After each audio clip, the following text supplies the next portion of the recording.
what's the price you're paying for not following your dream? And I thought, well, it's my health, for one. And then all the other things, like sometimes I would come home and my son would say, my youngest son, he'd say, Mom, can you not talk about work? And so I knew that it was also not good and healthy for my family to hear me complaining and to see me so stressed out. But then she asked a second question. She said, what's the price those around you are paying for you not following your dream? And that one hit me. And that was I'm done. I'm out. And so that was the moment I made the decision, I'm going to leave my full-time job. Unlost Cause is a community that shares stories of individuals 40 and beyond who found the courage to reclaim their dreams and live without regrets. I'm David New, and I hope these stories help you find joy, purpose, and passion in a life true to you.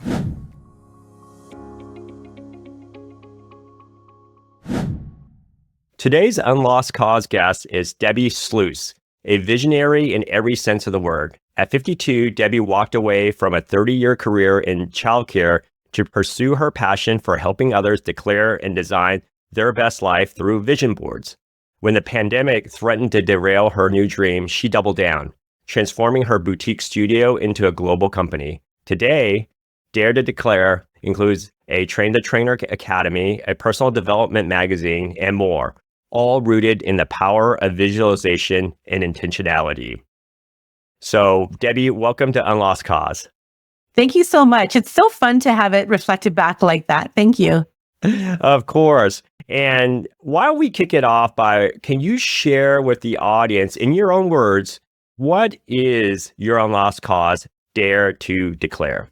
So the name of my company, Dare to Declare, really was conceived with the help of my web design company. So what was really interesting was I have never been this bold in my life. I walked into a web design company with photos that I had just taken at a photo shoot. So actually it goes back even further than that. But I did that photo shoot not having a business idea, but knowing that if I was going to glow up, I needed to have professional photos for social media and beyond. And so I walked in because she had printed off 8x10s of these photos. And I walked into the studio and I said, I know I'm going to do something really big. I just don't know what it is yet. And I mean, in hindsight, most people would have just laughed you out of there, like said, come back when you've got, a little bit of an idea. But they didn't. They said, all right, we can help you. And so tell us more about that. And so as we dug in, it was really rooted back into my purpose, and really my why, which is back within my childhood. And this is why my career was in childcare, because I really wanted children to have this optimal childhood.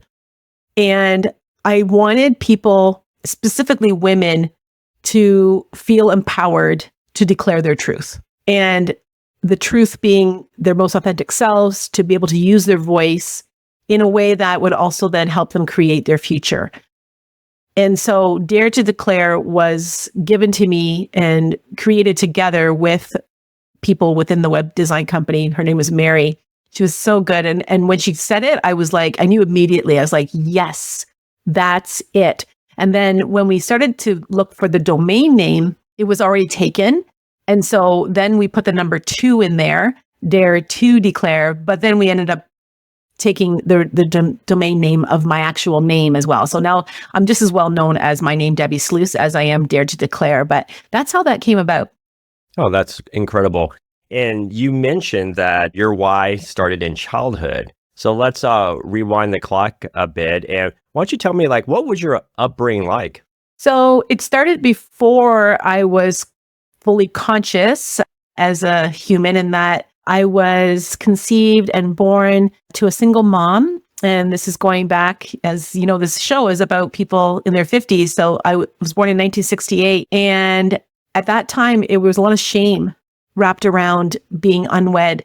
And so my biological mother was convinced to give me up for adoption in Toronto, Ontario. So my adoption is part of my story, in that I was adopted, that I was in a foster home for five or 6 months because I wasn't thriving initially. And then through the help of Canadian Children's Aid, I was brought to my parents. And so that's part of my story. I will say, though, my adoption was beautiful. Like my parents and extended family, both sets of grandparents, cousins, I was never made to feel less than. In fact, it was seen as like my parents are Christians and I'm a Christian as well, that it was like God's plan. Like I was just rerouted. Like he's like, oh no, you're not supposed to be with this family. You're supposed to be over here. And so it always was seen as something very positive. I do recognize though that one of the stories that my dad would tell, and I don't even know if he realizes even to this day how it changed my beliefs about myself, was that there was a story that when I arrived from the foster home, I was dirty, I was very tired, and I didn't look well. And my parents tell that, or my dad would tell that story, and then they laid me down for a nap and they bathed me, and then I guess I was quite a happy baby after. But I didn't realize until my grandson was born, and he's now 5, so this is just 5 years ago, that the image that I held of my grandson and of myself were entirely different.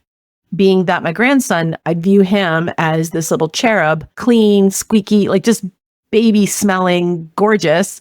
And I saw myself as a self-image as a raggedy baby. And I was like, oh, wow, I've been carrying this self-image of a raggedy baby for 50 plus years, which has then impacted, because it's my belief system on a subconscious level, very, very deep, that I'm not worthy, that I need to prove myself, all the things that come around that, which in some cases have served me well in terms of my leadership and how I have been very independent and definitely proven myself and always took on a challenge with, a lot of gusto. But it also hurt me. And at a certain point, then as I became in my 50s, I realized that no longer serves me. And so that was part of my childhood story. And then the other piece was I also was sexually abused by my adopted grandfather. And so that was very detrimental to, in a lot of areas, obviously around trust of adults, of men. And also in some cases, those served me well because I became very aware, like even as a little girl, because it does rob you of your childhood, of your innocence, of being naive in many cases. But it also gave me a really clear purpose, as I said now, around providing this optimal, safe, healthy, beautiful childhood for those that I would care for in my childcare. Like I ran a childcare operation for 30 years, and then my own children as well. Debbie, on that note, when you think about, I can tell that you're very introspective and you also have this growth mindset because, you talk about your awareness and how it has served you well. So that's just amazing to hear. And how much of going into childcare and trying to positively impact the lives of these children was related or rooted into your early days to try to change that arc, or was it just coincidental? That's a great question. I'm not 100% sure because I think we often are operating on subconscious beliefs. So I wasn't consciously aware that that's a decision. And very interestingly, I did meet my biological mother in my 20s and discovered that she and I took the same education. And that she also, the equivalent to early child education, she took the same in Western Canada. So when it's nurture or nature, these kinds of things I find very fascinating. So is it already within me to want to work with children genetically? I don't know. And she actually was a professional clown for events, and my half siblings also joined her in that. And I definitely, I would wear the Barney costume, and anytime there was a mascot opportunity, I would be dressing up. I did face painting for children. So I don't know. I don't know if it's within me or I don't know exactly how to answer that. Yeah. In your upbringing, you were growing up, did you have any role models when it came to entrepreneurship, right? With the parents or good family friends or, other relatives that were also entrepreneurs? Not really. My father he's retired now, a pastor. So he was a preacher, and my mom stayed at home while we were little. And then as we became adults, she became a bus driver. So neither of them were entrepreneurs. And my uncles, most of them, like I have a professor for an uncle, a farmer. So no, not what you would say is an entrepreneur. However, again, I don't know if that's a genetic thing. Like my mom tells stories about like my parents, because we're very frugal, because my dad was becoming a minister. My mom stayed at home. So he was like a student and living off the church kind of thing. So we didn't have very much money. And I remember my mom said she must have said that. And I heard that. And so we got these free things in the mail. Like, and at the time we lived in Grand Rapids, Michigan, when my dad went to Calvin College. And they were like, not food stamps, but they were like pretty stamps. I thought they were, I guess as a little girl, I thought they were very pretty. And I went door to door to sell them to make money. So I wasn't afraid of selling and asking and being that little mini entrepreneur. And then my mom said too, like I would invite children to our backyard and I would set up a fair and I would like have rides and games like fishing, like the fishing game, and have prizes. So I'd ask my mom to help front up like the prizes. So she would get pencils and little things like gifts and stuff like that I could give to the kids. But I was charging them to come into our backyard. So I think it was already within my genes. And I don't know where that comes from because as I said, I'm adopted. I did discover my biological father is a carpenter. I think he's retired now too. So I think there's definitely that business sense. I come from like a Mennonite background. So they're very hardworking, entrepreneurial type of people, right? You know, strict order kind of Mennonite. So who knows? But I know that I come by it honestly, and it definitely was already in me as a young girl. After going to college, it looked like you spent 3 decades working at one company around childcare. So can you share with the audience maybe the roles that you had when you were there? And let's start there. And there's a lot of questions I have thereafter. Sure. So I started actually my career even 2 years prior to that. Coming out of college, I worked at a university campus. I ran the childcare there. So quickly I rose to leadership. So even right out of school, I was with the children, but I also was leading. And the parents at that university were like the professors. So, I was 20, 21 years old, and I was already in a fairly prestigious leadership position working with professors and their like the families of their children. So then when I got married, I went to live about 3 hours away with where my husband was from. And I started in a school age program. And so school age is like before and after school, but then this was a summer camp.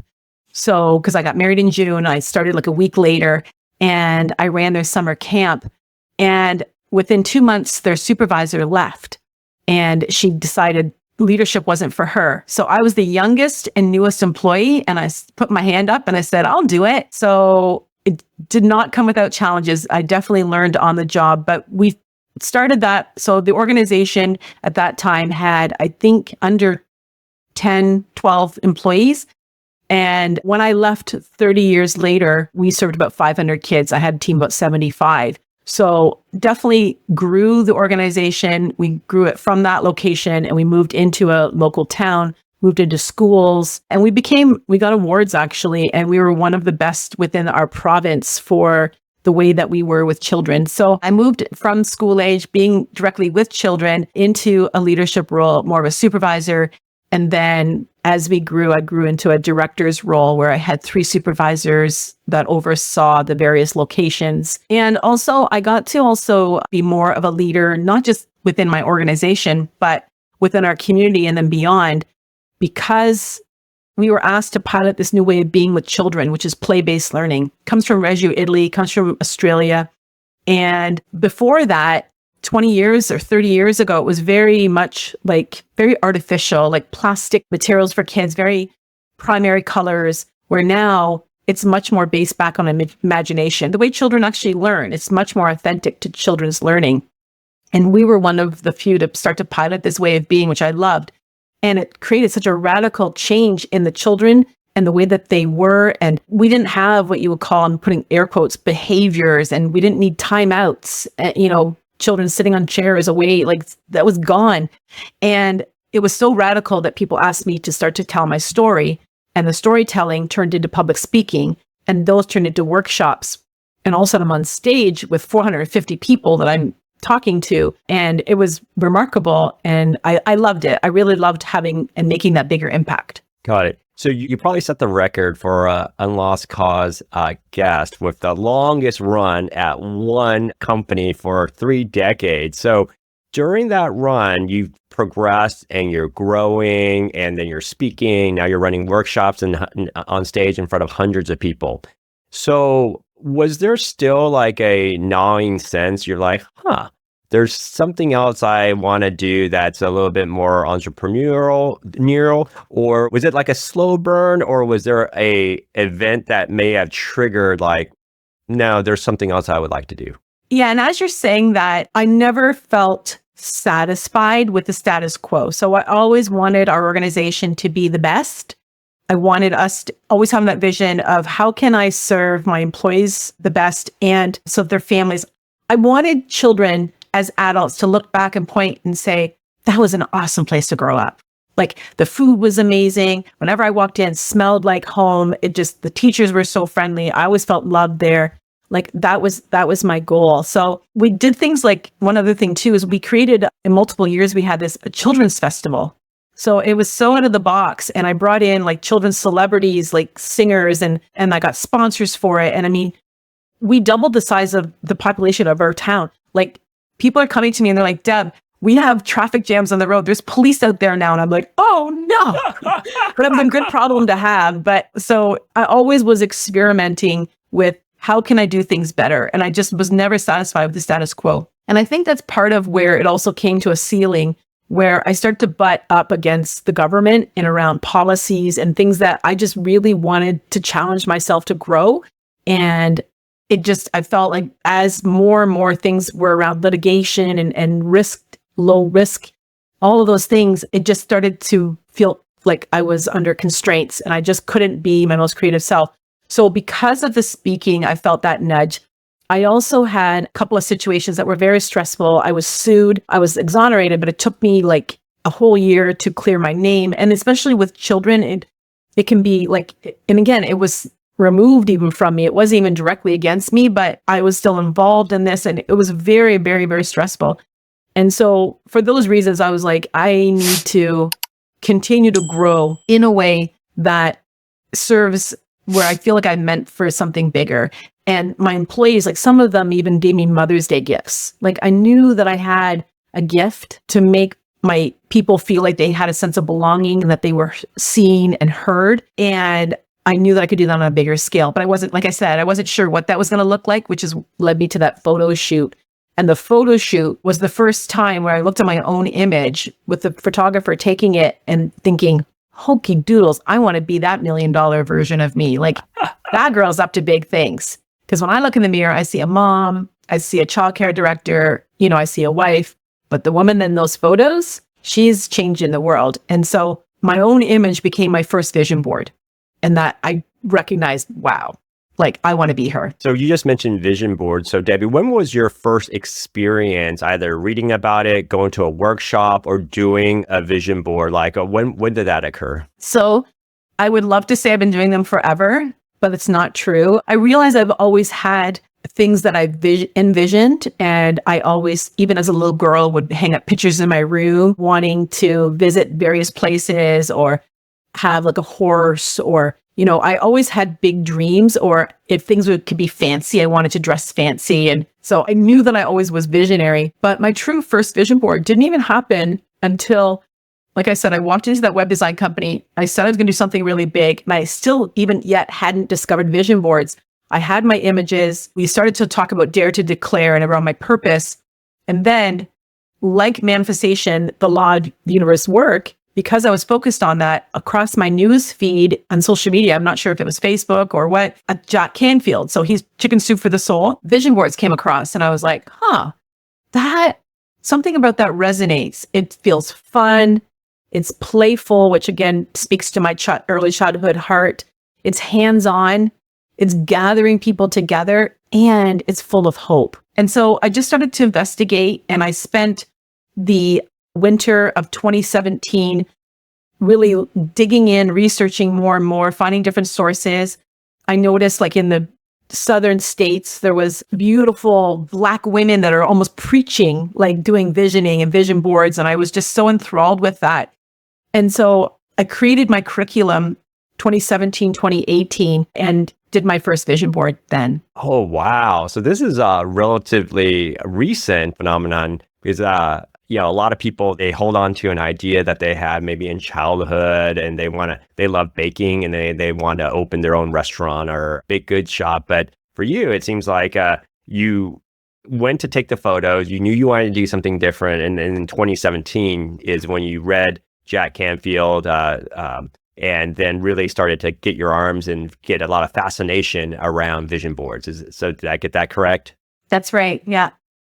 And then so now that you like this whole vision board concept, how did the next step to think about, well, it's one thing to like something, it's another thing to turn it into an enterprise that other people value enough to pay you to run it. So, and oftentimes there's a big leap and a big gap. So are you working full time during this time, or did you stop and then take that leap?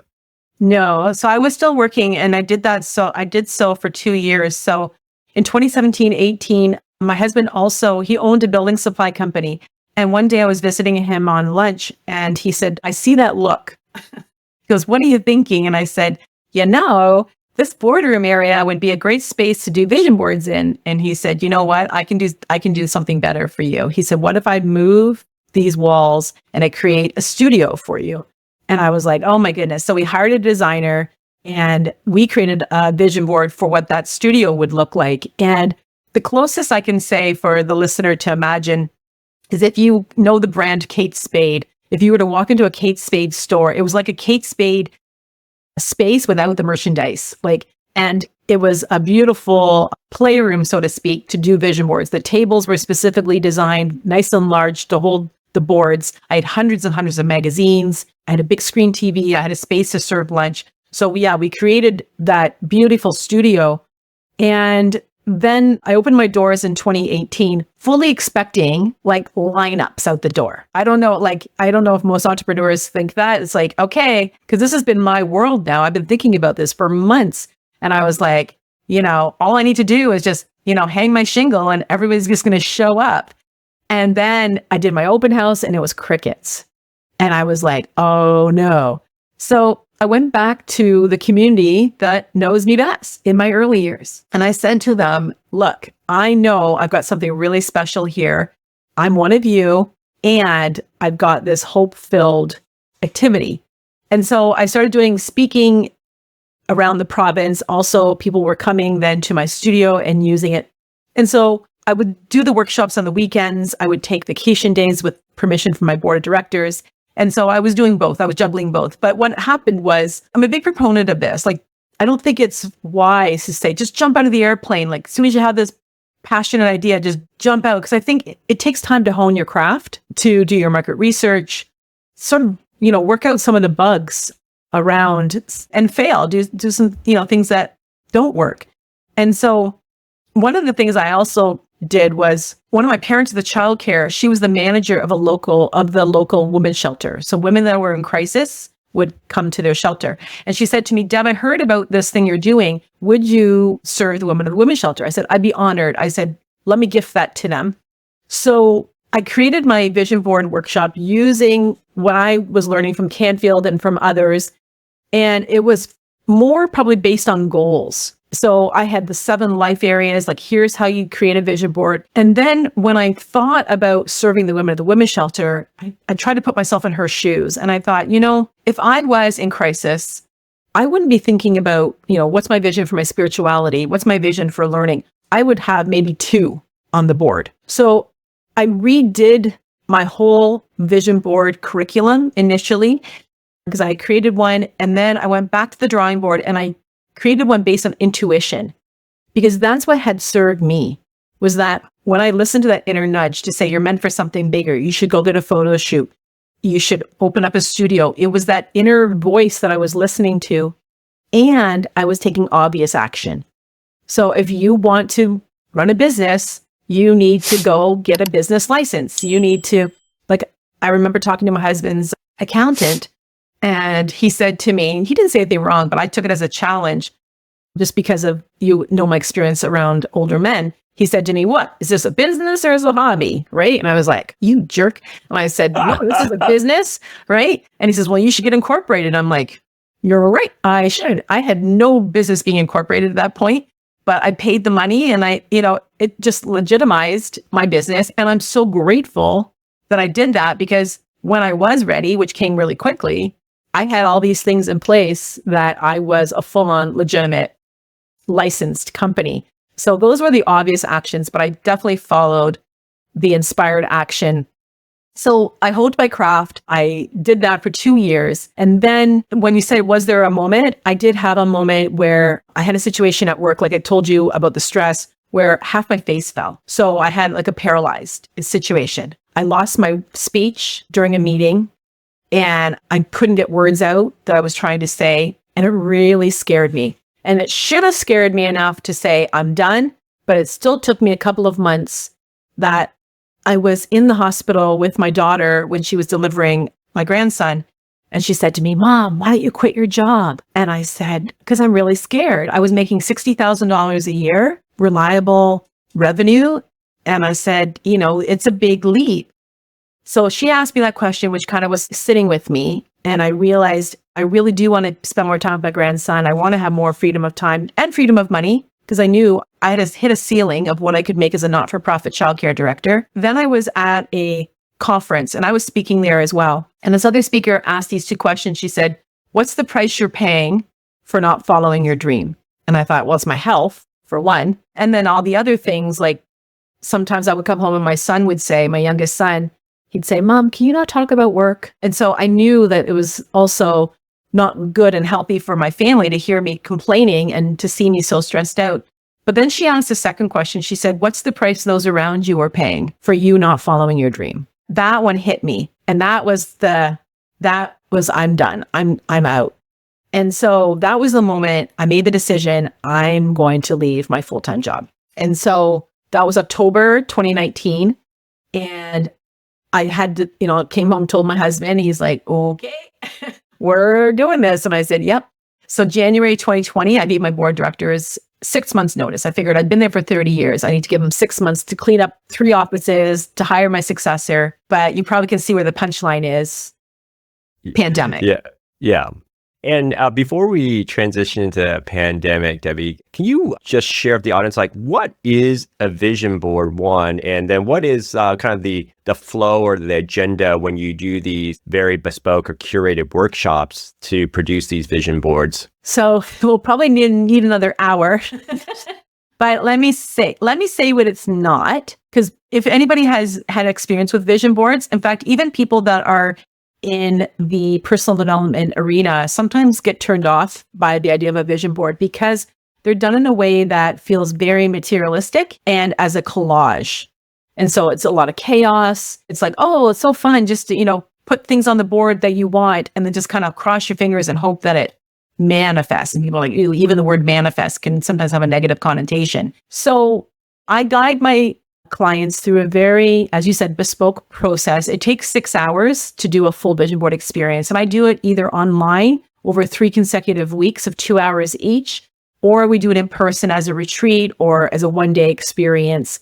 I do with corporate, I do with individuals, I do with groups. And what we first do, and so this goes back to the Women of the Women Center that I talked about, is that we want to open up the right brain. And I want to just be respectful that we're not diving right into the left brain, which is reasoning and here's the 7 life areas and create goals in these. And it feels very heavy. Whereas we got to dial up the dreamer. Like most of us are little ones. When you say, what do you want to be when you grow up? It's like, it doesn't matter. There's no how. They're like, oh, I want to be a race car driver. I want to be a princess. I want to, own my own company, whatever it is. And they don't see any barriers. They don't see any reason why that can't happen. And so I have various exercises and activities that support the adults to get back into that dreaming state where everything is possible. That takes a bit. and also to talk about beliefs, things that have been holding you back. Then we get into the discovery. So dream, discover, declare is actually in the framework. Dream, discover. So discover is discovering the images. What is it that you really want? And to give yourself permission to want. There's a whole other piece that can take some time. And then once they have their boards, and the boards are physical boards. So I'm a big proponent also of paper, which is why, as you mentioned earlier, I do have a magazine. So I have a vision board magazine, because there's a different part of our brain that we access when we actually are turning pages and trusting that the images will reveal themselves versus trying to Google an outcome.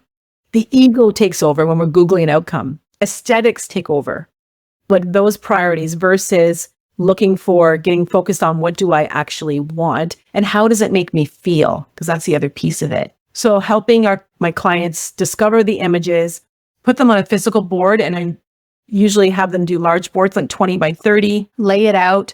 Also, really key component is to put an image of themselves on the board. You won't find that on most boards, where I encourage people to put a photo of themselves, but the other caveat is that it be in a happy time. And for some people, that's heavy homework to start off with. It's like, oh, I looked good on this picture. It was a glamour shot, but I wasn't happy. So it may be that they have to take the photo on the way to the workshop, or I've done that where I've taken it right at the workshop, but it anchors all the things that are on the board to the person. Because as I started off this, interview talking about, that very first photo was my first vision board, because the vision board is a reflection of our self-image. Who do I say that I am? So if the fancy car is on the board, see yourself in that car. Like, I am that man, I'm that woman driving that Porsche, driving that BMW, whatever it is. I am that woman enjoying this beautiful home with my family that's on the ocean, so that you can feel yourself and that is who you are. That's not just separate from you. And then the last piece is declaring it. So it's really important to know to say it out loud as though it already is in an affirmation. And then steps after that include goals as well. So goals to get into action to work towards your vision board.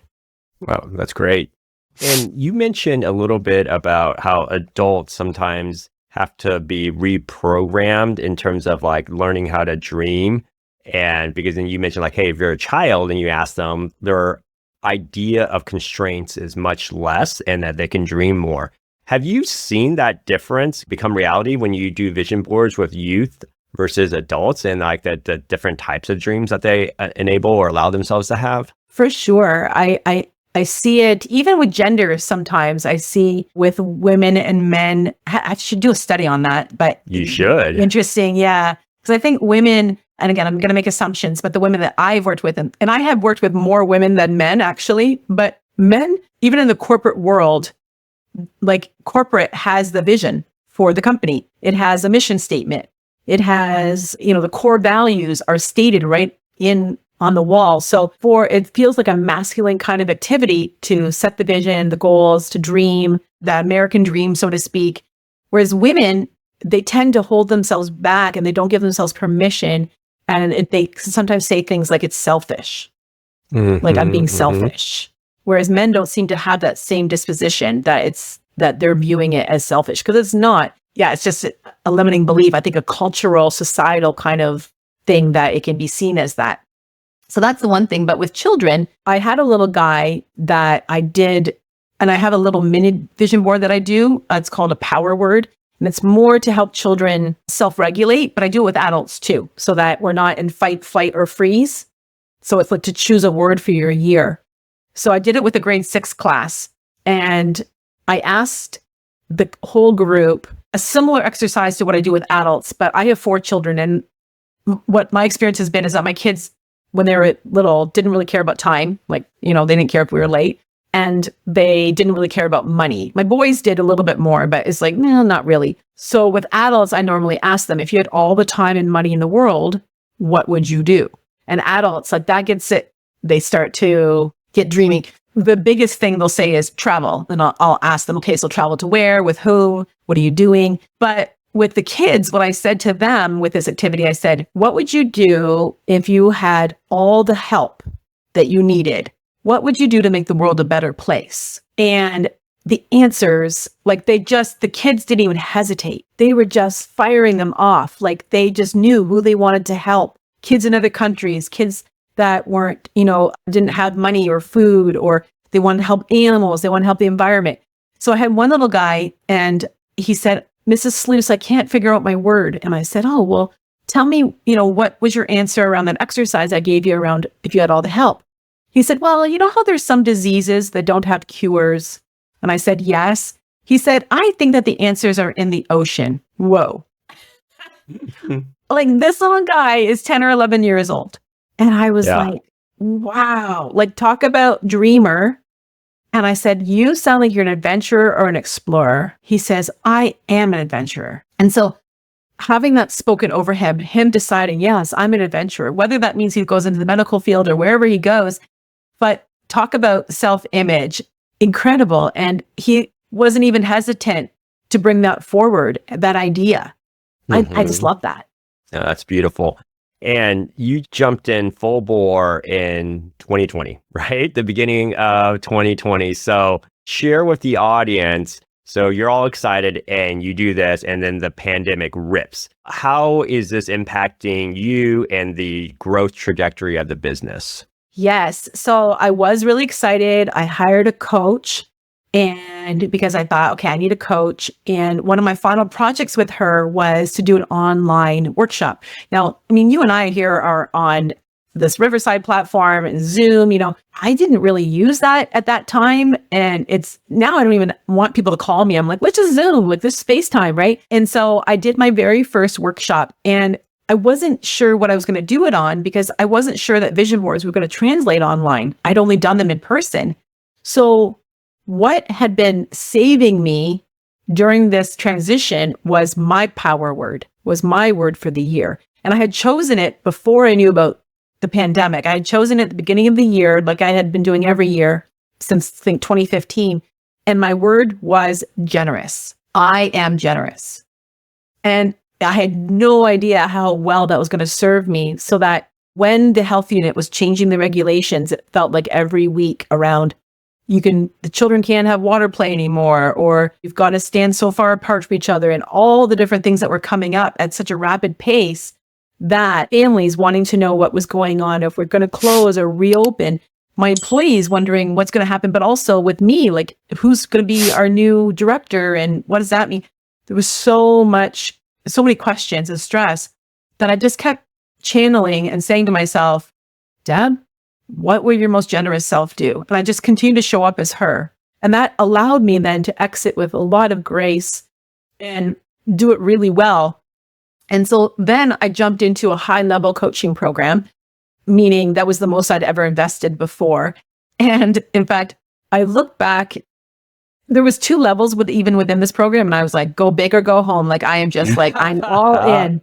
And because I'm like, I just jumped out of the airplane and I need the highest level coaching. Like, so I gave all my savings and I jumped in with both feet. And I looked back even on recordings about a year later, and I look like a deer in the headlights, like even on the recordings, like I'm writing furiously and I had no idea what they're talking about. Like these concepts were so brand new to me around the business of the coaching, around being a coach. Like I was just writing like crazy. But the really good thing about this was my colleagues, many of them were experienced coaches because they're in this high level program, and they're reflecting back to me, Deb, nobody's doing vision boards like you. I said, what? You mean in the United States? No, in everywhere. Nobody is doing vision boards like you. And I said, no, that can't be true. And so I gave them vision board workshops, which again, I hadn't really done that online. I'd only done the power word. So now I was breaking it down over 3 weeks, doing it like a short-term coaching program with my colleagues. And they're like, trust me, Deb. And every coach talks about vision, but nobody's doing that tied into the coaching work that we're doing. So, that's interesting. So then they said, well, can we use what you're doing? Like, and I said, oh, sure, just give me credit. And then I felt that big nudge again, just like I had 2 years prior, where like I felt God telling me, like, Deb, you need to start this company. Well, I felt the same thing, like, okay, I think you need to train trainers. And I was like, oh, and now I laugh, but I think I looked for like the vision board police, like who's going to like stop me from doing this? Like, there's got to be someone else who's qualified. And there wasn't. And so I hired a course content creator who helped then take what I had been delivering and then redo it so that now I could train others to do what I was doing, which is a whole process. I've written a chapter now in a book, so I'm not an author. I am a published author, but one chapter, like it's about kind of like that, like very challenging, like to take, just because it's something I just do naturally. Well, now can you break that down and teach others? So created that academy, and that was really amazing. So we've been doing that now since 2021. That's amazing. So you took the lemons of COVID and you certainly made lemonade and pivoted in terms of it's not just you doing it, but getting so much more leverage and being able to touch so many more lives by taking a train the trainer and also being able to do it online. So people who traditionally wouldn't be able to travel or have the time, they could do it, off hours or whenever these workshops are happening as well. So that seems like it was a pretty stroke of genius despite the circumstances. It was. And it allowed me then to, like I say, and you can sell the gold and you can sell the shovel for others to dig for gold. And so I still do both. I still sell my gold. I still do vision board workshops. I don't do them in the same way now, in that I'm not just gathering one person at a time. I do corporate and people bring me in to do their retreats and I'm as an expert. And now I have a legacy program. So, and I didn't imagine how much joy this program and this community would bring, because it's not just rolling over each cohort, it's actually a growing community. And I put things in place on purpose for that to actually happen like that. Well, that's extremely thoughtful. And is your husband, I know he knocked down some walls and, set up your first studio.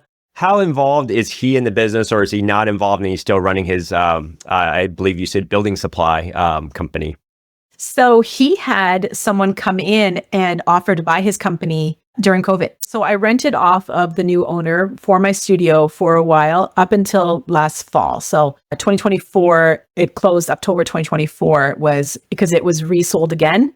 And so the new owners, they don't know me and they're like, you can't have a key to the front door to access your studio upstairs. By that time, I didn't need it. So he then retired. And so our roles have completely changed. And he is my biggest cheerleader. And he travels now with me as I do vision boards abroad. As well, he maintains our household. So I'm working full-time here in my home office. I just hired my daughter actually as my full-time assistant. So I had another assistant who had been with me for 3 years. She was moved away, was more remote. So I have twin daughters. And so one of my daughters now took that assistant's place. So she's actually on the other side of this door here in my home office. So my husband said our house is getting a lot noisier, full of laughter, because I like to have a lot of fun as well. But yeah, he definitely is a big part of my success. And even though I did work for 30 years, definitely his business took priority because he was an entrepreneur, business owner. And so I definitely stepped up more with the kids when they were younger and that kind of thing, where now it's definitely my turn and he's fully supporting me. Wow, that sounds like a great partnership. And even more so with the daughter involved as well, to be able to learn, share, grow, laugh together must be amazing.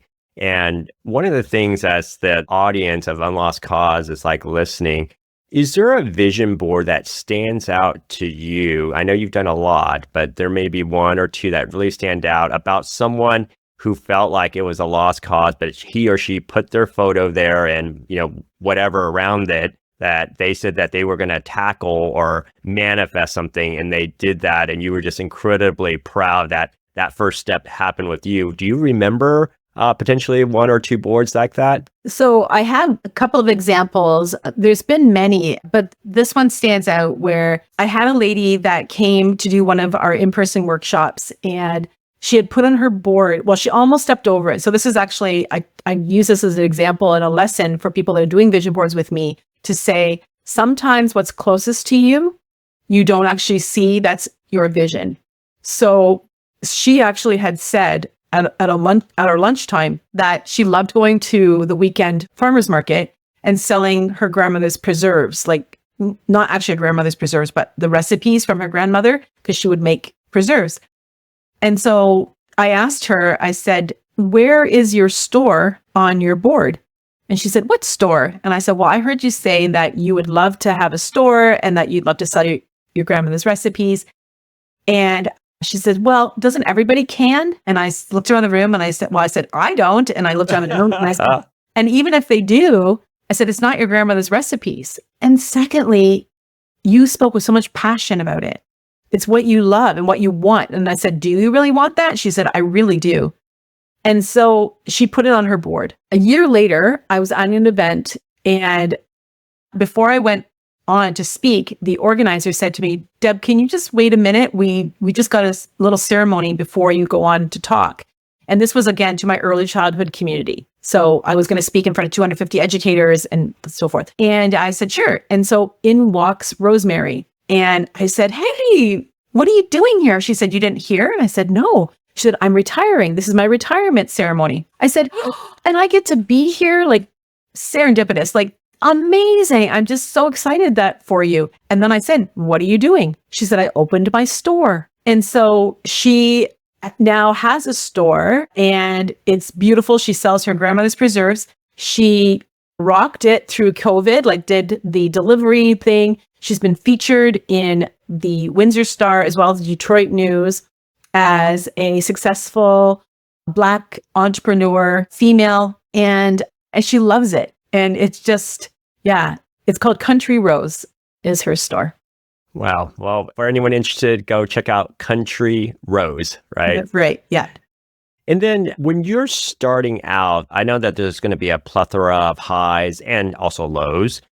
And what would you say were the two biggest challenges that you encountered? It could be now or it could be in the past. And how did you overcome them? Well, I think it was, I don't know what I don't know. And so I didn't know certain things about business. I didn't know about things that like would support me with software, for example. So I didn't know that I needed an email list. I didn't know how valuable that would be. So I came late to the game with really getting my email list, like focusing in on that. So that has been a bit problematic because you don't own your social media. And so you only have your email list to connect with your prospects and clients. So I would say that was one of my growth challenges initially. And I'm still working on kind of catching up from that. And I wish that I had a bigger email list. And I'd say the second thing was when I hired my assistant, it took me a while and I should have hired her well before. I just did contracted. Like I talked about the woman that I contracted to do my program, the academy. And I would contract people to be my coach. I would contract people to help me with my website, but I really needed an assistant. But the story I was telling was it's going to take too much time to train somebody. Just easier to do myself. And because, again, going back to those limiting beliefs, I'm very independent and I thought I want things done a certain way. And instead of trusting the fact that, when I go to the next level, I'm going to grow with the level. And so when I did decide and pulled the trigger and I found my assistant, and she was actually on maternity leave. So Canadian maternity leaves are longer than the United States. And so she had an opportunity to just work part-time and then to grow into the position. So she created the position with her skill set. As she grew, it brought me more clients so that I could afford to pay her for more hours. And it grew beautifully like that. But that took me a while to realize that and to trust that I could grow and bring on an assistant in that way. Yeah, I think the common adage is if you don't have an assistant, you are the assistant, right? So yeah, I've definitely been on both sides of that coin. And earlier on, we talked about, I asked you, were you still working before you made the jump to start your business? And you said, yes, and I don't want to encourage people to leap blindly. So I'm curious, how did you prepare financially, emotionally, physically, spiritually to get ready to give your board of directors that 6 months notice?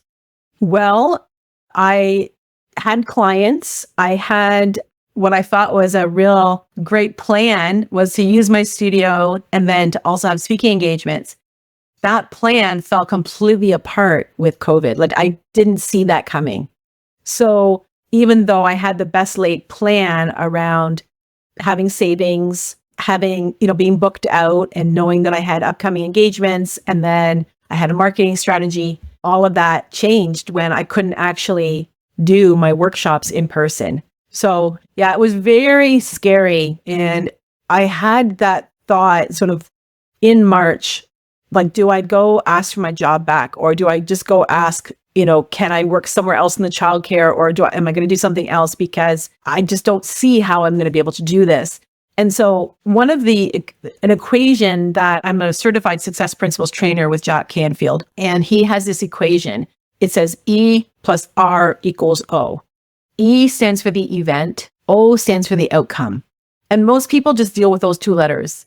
They're at the mercy and like buffeted on the waves, so to speak, as a boat, like, oh, this event happened, so this must be my outcome. And so I could have done that, and a lot of people were with the pandemic, just taking whatever they could in terms of government funding, if they could, or having to pivot into something entirely different. And what I chose was my R, which was to be generous, but also to trust this is where it's supposed to be. And that's where I did that workshop online. And that power word, the first one I did, 65 people registered for it, and I created 10 paying clients. And so that was my validation to say, Deb, keep going. You're on the right track. It's not going to look anything like you thought it was going to, but it's going to be hard. You're going to have to work hard, but you're on the right track. And so it's about action. It's about staying true. That's why it's so important to have that vision, and then getting into daily action. And then you mentioned that you had a coach and you signed up for the top tier, go big or go home, I think was your adage. So for you, what books, workshops, I don't know if Canada has the equivalent of the SBA or Small Business Administration here in the US, that help get you, or what resources were the most effective for you that you can share with the audience? Yeah, so I love, and he has a podcast, Donald Miller. He's a Story Brand is his program. I listen to his podcasts. I really appreciate him in terms of his take on business. I listen to people like Simon Sinek. He definitely had influence on me. Like, people don't buy what you do, they buy why you do it. I really loved Brené Brown and her books as well about the power of vulnerability. And that was something I had to learn, even going back into my early years, that the more vulnerable I was with my employees, as I said, as I was leaving, people were treating me like a mom, and it was just so beautiful because I was able to then certainly still have boundaries, but to also express and be vulnerable. So vulnerability. Gabby Bernstein, she also has her own podcast. So she wrote a book called Judgment Detox. That was one of my very first books that I read as well. Was the very first thing is to stop judging yourself and realize that we're just little judging machines as we walk around and judge people and judge situations, and just to be open and curious. And so those are some of my earliest influences. And as I said, the success principles, Jack Canfield. So he was a really big influence on me as well. Yeah. And then what about today? What is what's the state of the business? How has it grown? And, bring everyone up to speed.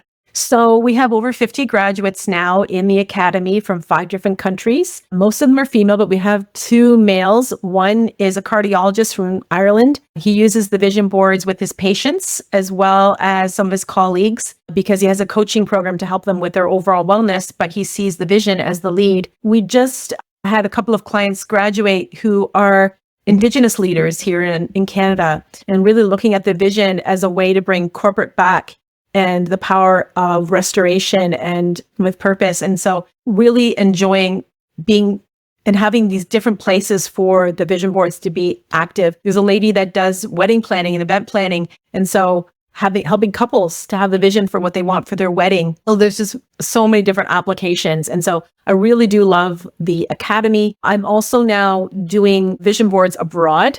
So because I have my own magazine, I can travel everywhere.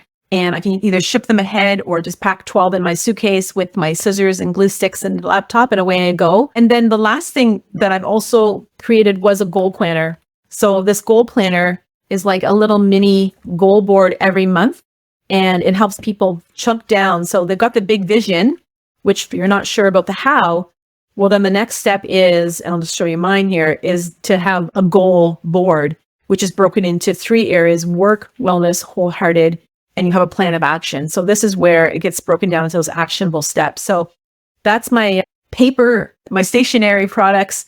I'm still asked to speak. I do have my own podcast as well, which is going really well. I've had some really amazing people on that. And yeah, and my next goal is to host my own conference. So I'm really looking forward to that too. Yeah, I could see how that would be a standout hit to have all your fans come and watch you on stage and have that community. And that's obviously, something that I care super deeply about with the Unlost Cause community, because I know it's hard to jump later on in life when, all the fanfare is about like 20-year-olds dropping out of college and so forth. So, Debbie, how has this journey changed how you see yourself? I see myself as capable of incredible things.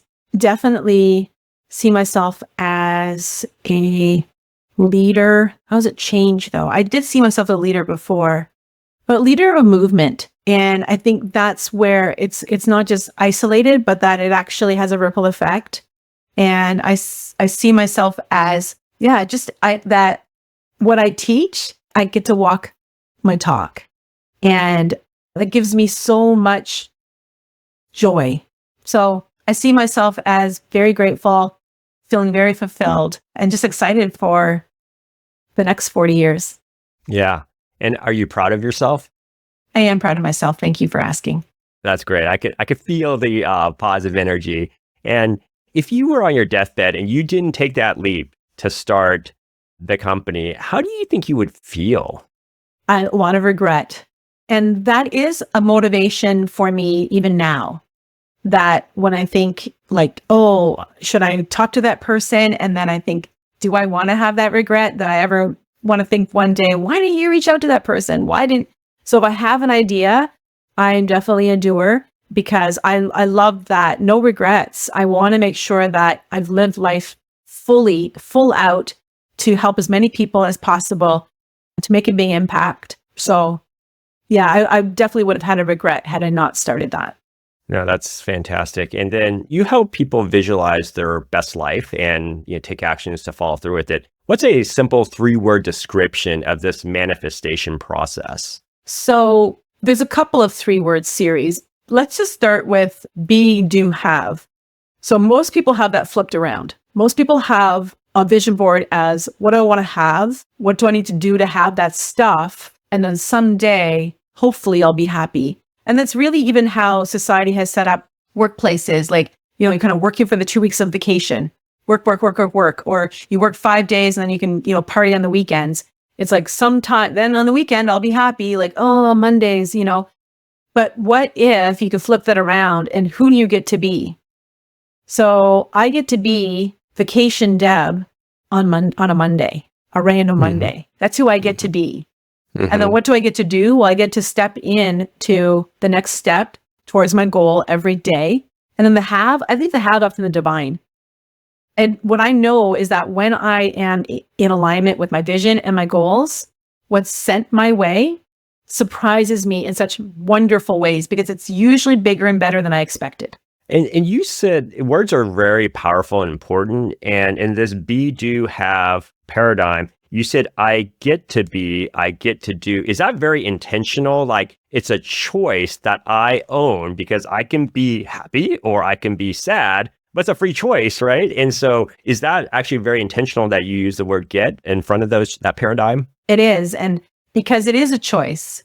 And so people will say, I should, or I have to, or I want to. I hear that as well. Even with dreaming, sometimes they'll say, well, I really want to be. And I'll encourage people to say I will, or I get to, So yes, it's a choice. Yeah. And then what about if someone's listening right now and they're like, they don't know if they have the courage to, do the jump or lean into their lost cause. And they're like, maybe I'll be a lost cause because I'm like too old, or, I don't have this, that, or the other to get started. What would you say to them? Looking in the rearview mirror is not a bad thing to do either, because it's a great place to start with gratitude, to see where situations have occurred and that you were able to turn them around, or that because you're still there, you're still breathing, you're still hearing this podcast. So you have something to be grateful for, and that you've got food in your belly, you've rested, and you can hear this. So there is definitely something to be grateful for. So I would start with gratitude for what has occurred, and then build on that to say, well, if I can do that, what's one thing that I can be grateful for and I can look forward to today that I can accomplish? And perhaps it's starting out with connecting with a loved one. And because when we're in service for others, that's where it'll be reciprocated, that positive energy. So when we're feeling down, the best thing we can do is do something for someone else. I think that's extremely powerful. And then also just the mindset of the gratitude and writing those things that we're appreciative or we're grateful. I think research shows that it physically rewires our disposition or our outlook for the day ahead of us. So if people are resonating, they're like, hey, I do want to make some change, right? And so would one small practical thing be to take that first step is to start out with maybe gratitude, or is there something even simpler that they could do to lean into something that's a desire of theirs or something that they want to change? So if you wanted to do this power word exercise, it can be really helpful. And do you want me to just walk you through this exercise, David? Sure, let's go. Yeah, okay. So if you have a piece of paper near you, I would challenge you to just make a diamond shape about the size of a Post-it note. Mm-hmm. So, like the size of a Post-it note, just turn it on the diamond shape like that. Okay. And then in the top of your diamond, you want to write down your goal. So what's a really big goal that you have? Perhaps it's to live on a family farm. Maybe it's to make $100,000 a year. Mm-hmm. Mm-hmm. Perhaps it's to, have a healthier marriage. What is your big goal? Using one or two words. Mm-hmm. Then in the middle, you want to write down, in the middle of your diamond, you want to write down how will you feel when that goal is accomplished? When that is manifested in your life, that it becomes your reality, and this is now your new norm. Use one or two words to describe that. Then at the bottom of your diamond, you want to write down the date.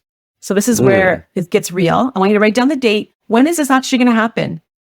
What month and year? Is it a year from now, 5 years from now? What's the date this is going to happen? Now, I'm going to challenge you to go back to the top of your diamond and scratch off your goal.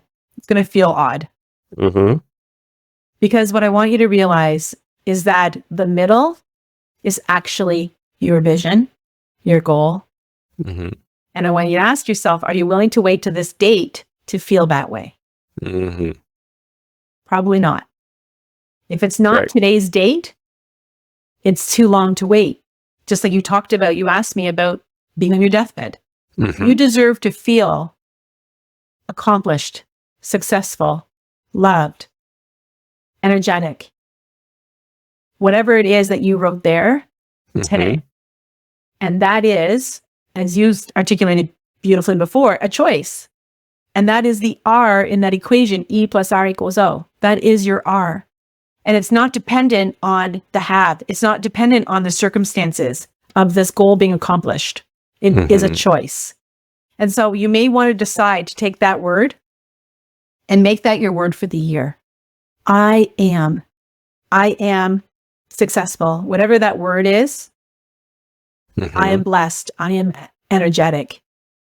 And that it's not dependent on the circumstances around you, the events that are happening, health diagnosis, stuck in traffic, whatever it is a decision. I am. And so as you repeat that, as you talked about earlier, we literally change our brain, the physical part of our brain, when we say it on repeat. So that would be a little exercise, a little tip. Well, it's a great share for the community. Everyone get your Post-it note out and give that a try. I did, and I liked the ending where cross it out and challenge yourself to think about why not today. So, Debbie, since we're a community in this together, what ask would you have of our listeners? What ask? So I would love to meet people. And so I love hearing other people's stories. I love to connect with people that are similar to me who have ideas, because I just never know. I'm very curious. I just never know what, and what I can learn from other people and who they may know. So yeah, my ask is I would love to have a connection with you, a call. So if you go to my website, you'll see the Connect Me. And so it's my name, debbiesluys.com. And just go under the Connect Me and you'll find my calendar there, and pop in and let's have a conversation and do a Zoom like this. Yes. And then how else can they follow you or find you on social or get in contact with you if they feel really inspired? Thank you. Yeah, I am on pretty much every platform. I'm on Instagram under my name, Debbie Sluys, just DEBBI, Sluys, SLUYS. And then on Facebook as well as LinkedIn. So yeah, those would be the best places to follow me. So please follow and I'll follow back. Great. So if you've been waiting for a sign to pursue your next chapter, this might be it. Debbie turned a personal vision into a global movement, not because it was easy, because she was true to what she wanted to accomplish. And if this story moved you, please like, subscribe, or share the episode. Your support helps us reach others who are ready to reclaim their dreams and live without regrets. Thank you so much, Debbie. Thanks for having me. Before you go, if you're inspired and want to be a part of something bigger, subscribe, like, and share to help more people reclaim their dreams and live true to themselves. Also, let me know if you or someone you know would be an inspiring guest on this show. Together, let's spark courage to live without regrets, the Unlost Cause way, one story and one person at a time.